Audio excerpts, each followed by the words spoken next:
Hey everyone, Arnaldo Offerman here, wanting to show you another great tip using CompuShow and MIDICon. This was a request, and I know it's going to be one that a lot of you want to get into, especially if you're used to using more theatrical type consoles or more, physical type. This is going to be a great add-on that you can do. So in the last video I covered how you can use these wheels right here to control either your dimmer or your speed, your tilting, stage resize, strobe, whatever. What if you want to control individual RGB values of lights, but not be able to override them with pre-made colors or anything like that? Let's go ahead and look. Now you can do this in your master or you can do them in your individual pages. I recommend doing them in the individual pages, easier to keep track.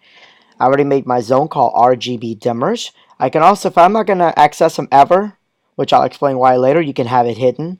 But for now, so you can see what's going on, I'm going to put them over here. Wow. Let's try that again over there. We're going to go ahead and go into button, new switch, and we're going to make sure the button layer is RGB dimmer. We're going to call it red, empty, OK, and edit. So I'm going to make sure all my QWH5s are selected. I'm going to go to my min-max, drop it there, and just take it all the way up. So at full value, it's 255. At 0, it's at minimum. All right, we're going to save that. Pretty simple. Now, just to make it easier on my lighting person as well, I'm going to go ahead and have it show the dimmer. And then basically when I click this, I'm able to dim up and down on the red. Okay, so I'm going to go into the third tab, and you'll notice that my dimmer controls the red. So I'm just going to right click on dimmer, link to console, button dimmer, click on console window, and then the wheel, right? Now the wheel,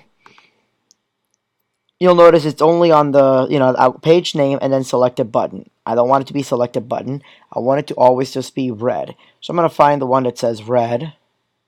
And there it is right there. And I notice that it doesn't, sensitivity is a little bit too high or too low. So I'm just going to, there it goes. Maybe I want it to be a little bit, right around 800. Let's try that. So again, you can play around with that as well. Now you can click on this button here. I'm going to delete these two for a second. And you can go into your button. Okay. And we're going to go into reset dimmer. And just leave it like that, which is fine. And basically what that's going to say is that this is now going to control, when I move this up and down, it'll control the red.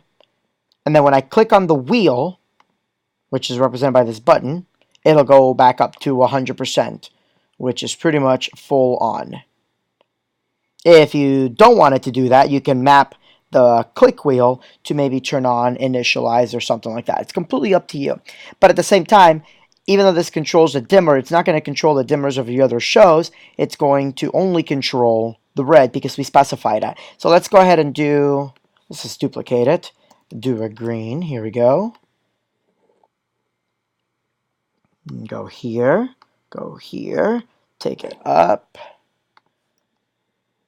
I want to right click on this wheel. I'm just going to copy. I'm going to right click here. I'm going to paste. And then instead of red, we're going to have it do green. There we go. And again, same thing. With me so far, people?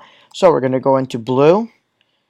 And we're going to go and we're just going to, let's say for example, oops, there we go. Sorry, it took me. Click here.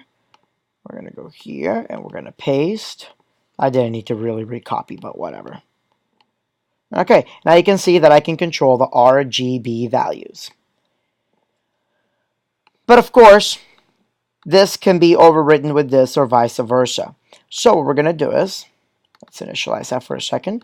We're going to right click on the blue, go to switch. We're going to go to always takes priority.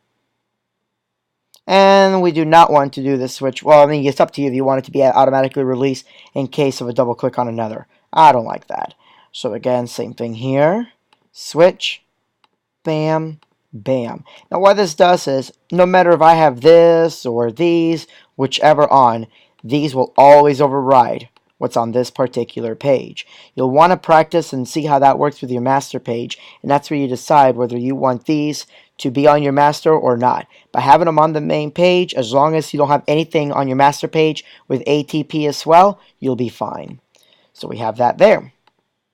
Okay, great. Now, how do you activate this? Well, I mean, it's pretty simple, right? You can go into, for example, a page. So let me say I go to page 16. All right, so we're just going to right-click on the red, link to console, button activation, click on console window, 1. All right, now I'm going to just copy it here. Now you can do this for individual buttons, or you can have one button control all of them, whatever you guys prefer. That is completely up to you. So I click on page 16, and of course right now it's a flash. So I want to make sure that each one is on off, and then disable for the outside. On off, disable, on off. And if you don't understand this, please make sure you watch the prior videos. So here's what's going on, right? I click here, and you can see my Facebook notifications there. I click there, and now I can override everything and use these as the wheels. So you would have to do this for individual shows or lights, for example. So if I have, let's say, another color mixing light, I do the same thing. But if I don't, if I want to activate the floods, let's say I have this for my InnoSpot LEDs, right? I click here, and I can choose which color I want for the InnoSpot LEDs. But keep in mind that if you reactivate that, it's going to automatically switch those as well. So that's the only caveat about that. Now, the reason is because this is only obviously one page. The new Midicon Pro, it looks like there's a little page option for these wheels as well. So you can have page 1 control one set of lights, page 2 control another set of lights. But for the most part, most people only have one set of floods that they need to worry about. This is a great way to do it. And again, you can have individual floods control with that, so you can set them on the fly if you need to. So I hope that helps. Any questions or anything? Let me know. Thanks so much. God bless.